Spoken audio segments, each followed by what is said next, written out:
नमस्कार दोस्तों, स्वागत है आपका हमारे चैनल में। दोस्तों, हम जो बुक पढ़ रहे थे विज्ञान भैरव तंत्र, उसकी अभी तक हम लोगों ने 78 विधियाँ देखी हैं। अब हम आगे की विधि देखें। शुरू करते हैं। विज्ञान भैरव तंत्र, द बुक ऑफ सीक्रेट तंत्र ओशो।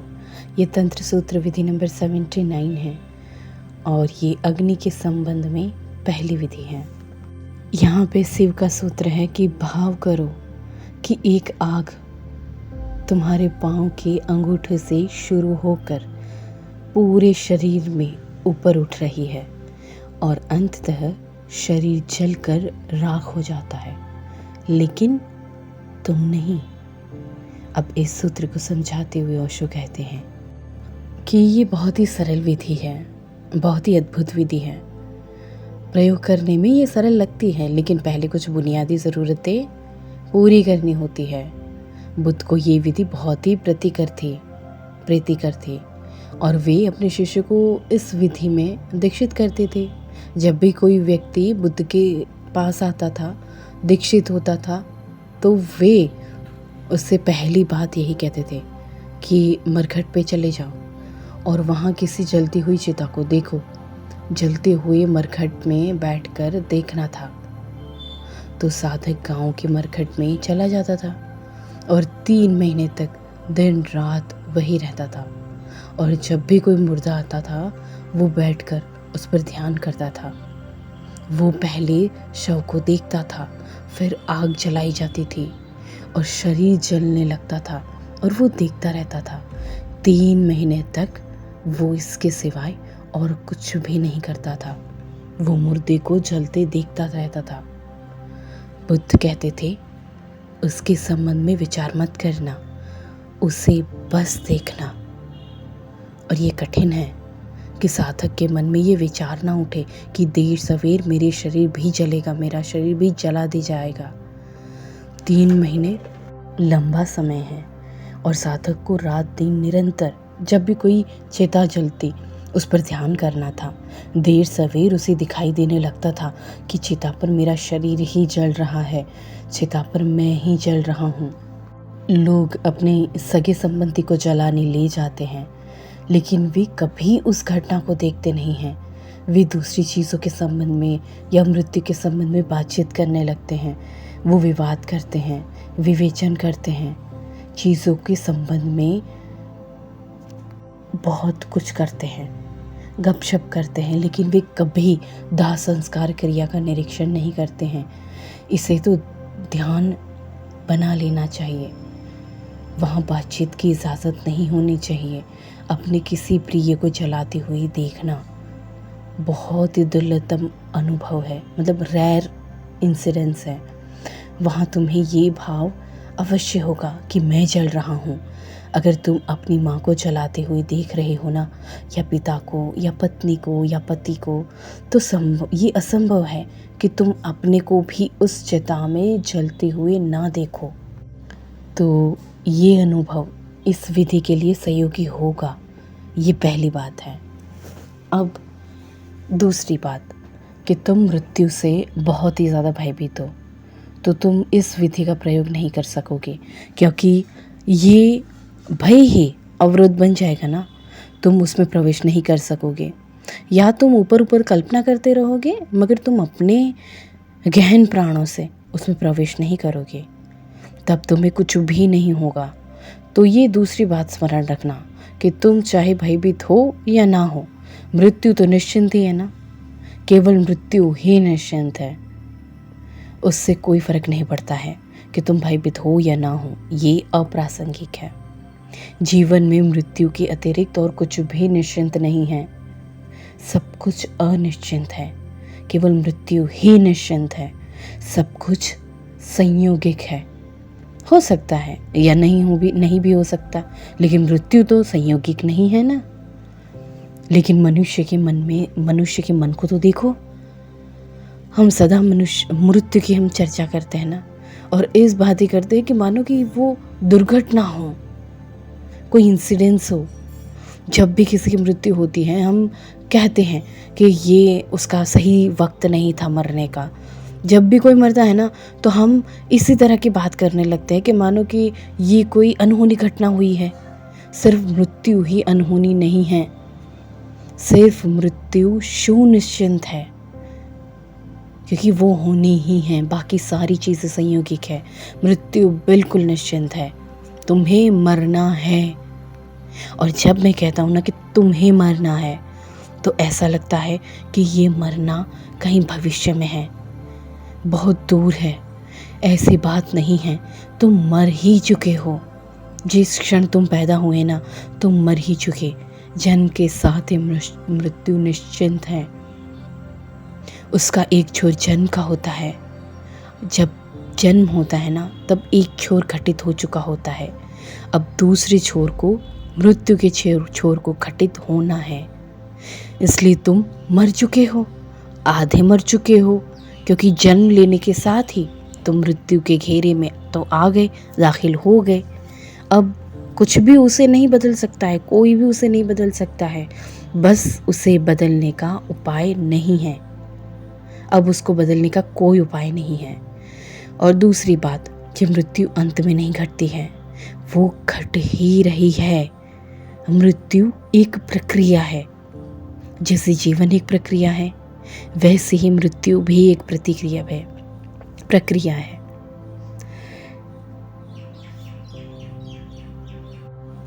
दैवत हम निर्मित करते हैं, लेकिन जीवन और मृत्यु ठीक तुम्हारे दो पांव की तरह है।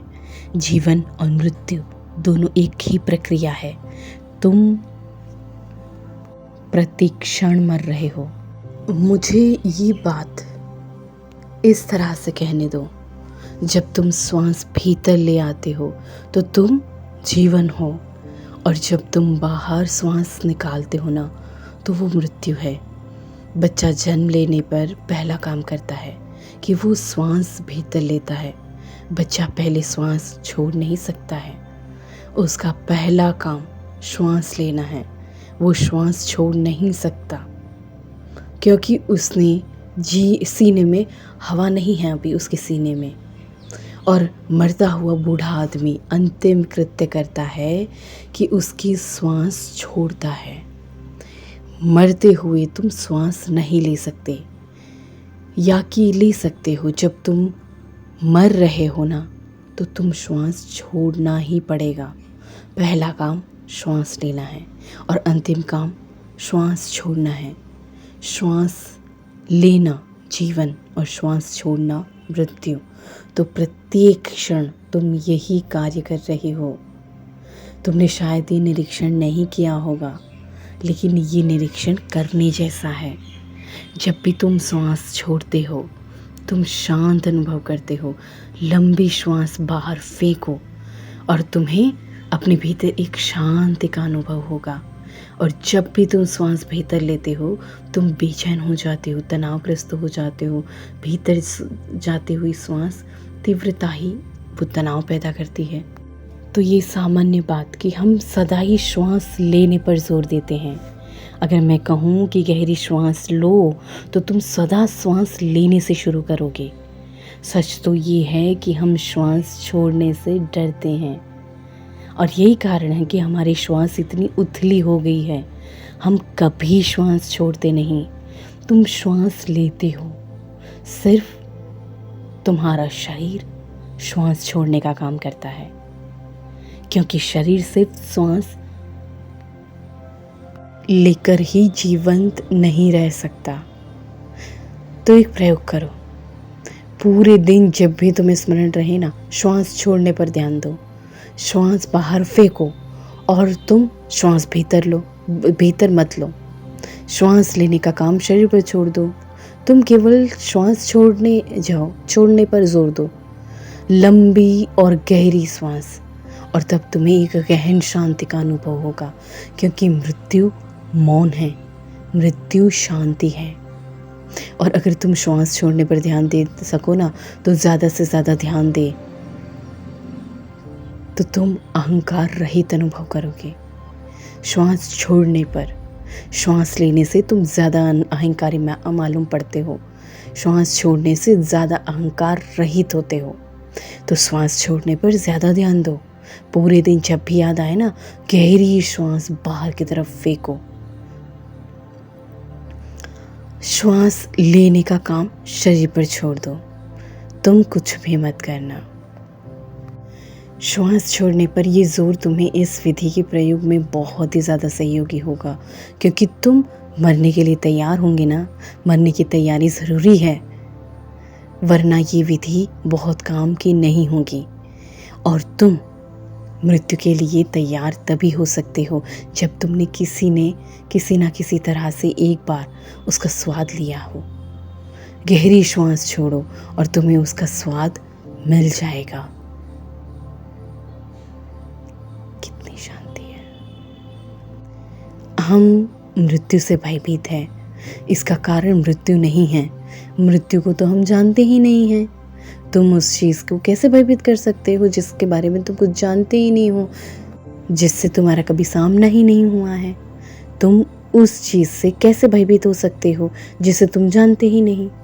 किसी चीज़ से भयभीत होने के लिए उसे जानना ज़रूरी होता है। तो असल में तुम मृत्यु से भयभीत नहीं हो, ये भय कुछ और है। तुम वस्तुतः कभी जिए ही नहीं हो और इससे ही मृत्यु का भय पैदा होता है। मृत्यु का भय पकड़ता है क्योंकि तुम जी ही नहीं रहे हो ना। तुम्हारा भय ये है कि अब तक मैं जिया नहीं हूँ और मृत्यु तो आ गई तो क्या होगा, मैं तो अतृप्त अनजिया रह गया। मृत्यु का भय उन्हें ही पकड़ता है जो वस्तुतः जीवित नहीं है। तो तुमने जीवन को जिया है। अगर तुमने जीवन को जिया है ना, जीवन को जाना है, तो तुम मृत्यु का स्वागत करोगे। तब कोई भय तुम्हें नहीं पकड़ेगा। तुमने जीवन को जान लिया, अब तुम मृत्यु को भी जानना चाहोगे। लेकिन हम जीवन से ही नहीं इतने डरे हुए हैं ना, क्योंकि हम उसे जानते ही नहीं हैं, जान नहीं पाए हैं, हम उसमें गहरे उतर ही नहीं पाए हैं। वो चीज़ मृत्यु का भय पैदा करती है। अगर तुम इस विधि में प्रवेश करना चाहो तो तुम्हें मृत्यु के प्रति, इस सघन भय के प्रति जागना होगा, बोधपूर्ण होना होगा और इस सघन भय को विसर्जित करना होगा। तो तुम इस विधि में प्रवेश कर सकते हो। इससे मदद मिलेगी। श्वास छोड़ने पर ज़्यादा ध्यान दो, सारा ध्यान श्वास छोड़ने पर दो। श्वास लेना भूल जाओ और डरो मत कि मैं मर जाऊंगा। नहीं, तुम नहीं मरोगे। श्वास लेने का काम खुद शरीर पर छोड़ दो। शरीर का अपना विवेक है। अगर तुम गहरी श्वास बाहर फेंकोगे ना, तो शरीर खुद गहरी श्वास भीतर लेगा। तुम्हें हस्तक्षेप करने की कोई ज़रूरत नहीं है। तुम्हारी समस्त चेतना पर एक गहरी शांति फैल जाएगी। सारा दिन विश्राम अनुभव करोगे और एक आंतरिक मौन घटित होगा। अगर तुम एक और प्रयोग करो तो विश्रांति और मौन का ये भाव और भी प्रकट हो जाएगा। दिन में सिर्फ 15 मिनट के लिए गहरी श्वास बाहर छोड़ो। कुर्सी पर या ज़मीन पर बैठ जाओ और गहरी श्वास छोड़ो। शरीर को श्वास लेने दो और जब श्वास भीतर जाए, आंखें खोलो और तुम बाहर चले जाओगे। ठीक उल्टा करो। जब श्वास बाहर आए, तुम भीतर चले जाओ और जब श्वास भीतर आए तो तुम बाहर चले जाओ। जब तुम श्वास छोड़ते हो तो भीतर खाली स्थान, आकाश निर्मित हो जाता है, क्योंकि श्वास जीवन है। जब तुम गहरी श्वास छोड़ते हो तो तुम खाली हो जाते हो। जीवन बाहर निकल गया है। एक ढंग से तो मन गया, क्षण भर के लिए तो मर गया। मृत्यु के उस मौन में अपने भीतर प्रवेश करो। श्वास बाहर जा रही है, आंखें बंद करो और भीतर सरक जाओ। वहाँ आकाश है, तुम आसानी से सरक सकते हो। स्मरण रहे, छोड़ते हुए ही तुम भीतर जा सकते हो। और श्वास जब भीतर हो तो तुम बाहर चले जाओ। आंखें खोलो और बाहर निकल जाओ। तो चले जाओ भीतर, आंखें खोलो और बाहर निकल जाओ। इन दोनों के बीच एक लयबद्धता निर्मित करो। जब हम बार बार इसकी प्रैक्टिस करते हैं तो इसकी एक लयबद्धता हमें दिखाई पड़ती है। तो 15 मिनट के लिए इसका प्रयोग कर सकते हो तुम, और तुम गहन विश्राम को अनुभव करोगे। तुम इस विधि के प्रयोग के लिए अपने को तैयार हो जाओ, तैयार पाओगे। इस विधि में उतरने के लिए पहले 15 मिनट के लिए ये प्रयोग ज़रूरी करो, ताकि तुम तैयार हो सको। तैयार ही नहीं, उसके प्रति स्वागतपूर्ण हो सको, खुले हो सको। मृत्यु का भय खो जाएगा, क्योंकि अब मृत्यु प्रगाढ़ विश्राम मालूम पड़ेगा ना। अब तुम जीवन के विरुद्धतम नहीं हो, वरन जीवन का स्रोत, जीवन की ऊर्जा मालूम पड़ेगी। जीवन तो झील की सतह पर लहरों की भांति होता है, और मृत्यु स्वयं झील है। तो जब लहरें नहीं है ना, तब तुम झील हो, और झील तो लहरों के बिना हो नहीं सकती, और झील तो लहरों के बिना हो सकती है, लेकिन लहरें झील के बिना नहीं हो सकती है। तो जीवन के बिना मृत्यु नहीं हो सकती, लेकिन मृत्यु जीवन के बिना हो सकती है ना, क्योंकि मृत्यु स्रोत है। जब तुम इस विधि का प्रयोग कर सकोगे ना, तब तुम्हें धीरे धीरे इसका अनुभव होना शुरू होगा। तो इसका प्रयोग करो कि एक आग तुम्हारे पाँव के अंगूठे से शुरू होकर के पूरे शरीर में ऊपर की ओर उठ रही है। बस लेट जाओ। पहले भाव करो कि तुम मर रहे हो, शरीर एक शव मात्र है। लेटे रहो और अपने ध्यान को पैर के अंगूठे पर ले जाओ। आंखें बंद करके भीतर गति करो। अपने ध्यान को अंगूठे पर ले जाओ और भाव करो कि वहाँ से आग ऊपर की ओर उठ रही है और सब कुछ जल रहा है। जैसे जैसे आग बढ़ती है, वैसे वैसे तुम्हारा शरीर विलीन हो रहा है। अंगूठे से शुरू करो और ऊपर की ओर बढ़ो। अंगूठे से क्यों शुरू करो? क्योंकि ये आसान होगा। अंगूठा तुम्हारे में मैं से, तुम्हारे अहंकार से बहुत ही ज़्यादा दूर है। तुम्हारा अहंकार सिर से केंद्रित होता है ना, वहाँ से शुरू करना बहुत ही ज़्यादा कठिन हो जाएगा। तो बिंदु से शुरू करो। भाव करो कि अंगूठा जल रहा है और वहाँ अब राख ही बची है, और फिर धीरे धीरे ऊपर बढ़ो। और जो भी आग की राह में आगे बढ़ते हैं तो सारी चीज़ें जलाते जाओ। सारे अंग, पैर, सब कुछ विलीन हो रहा है। और देखते जाओ कि अंग अंग राख हो रहा है। जिन अंगों से होकर के आग गुजर रही है वे अब नहीं हैं, वे राख हो गई है। ऊपर बढ़ती जाओ और अंत में शरीर भी विलीन हो जाएगा, सिर भी विलीन हो जाएगा। तो प्रत्येक चीज़ अब राख हो गई, धूल धूल में मिल गई, और तुम देख रहे हो। और अंततः शरीर जलकर राख हो जाता है, लेकिन तुम नहीं। तुम शिखर पर खड़े दृष्टा रहकर साक्षी रह जाओ। शरीर वहाँ पड़ा होगा, मृत जल रहा होगा, राख, और दृष्टा तुम होंगे, साक्षी होंगे। इस साक्षी का कोई अहंकार नहीं है। तो ये विधि निरअहंकार अवस्था की उपस्थिति के लिए उपयोगी है। क्यों? क्योंकि इसमें बहुत सी चीज़ें घटती है। विधि सरल मालूम पड़ती है, लेकिन ये उतनी सरल है नहीं। इतनी आंतरिक संरचना बहुत ही ज़्यादा जटिल है। पहली बात ये कि तुम्हारी स्मृति शरीर का हिस्सा है। मेमोरीज पदार्थ है। ये कारण है कि उसे संग्रहित किया जा सकता है। मेमोरीज, स्मृति, मस्तिष्क के कोष्ठों में संग्रहित है। स्मृतियाँ भौतिक है, शरीर का हिस्सा है। तुम्हारे मस्तिष्क का ऑपरेशन करके अगर कुछ कोशिकाओं को निकाल दिया जाए ना, तो उनके साथ कुछ स्मृतियाँ भी नष्ट हो जाएगी। स्मृतियाँ मस्तिष्क के में संग्रह रहती है। स्मृति पदार्थ है, उसे नष्ट किया जा सकता है। और अब तो वैज्ञानिक कहते हैं ना कि स्मृति प्रयोजित भी की जा सकती है।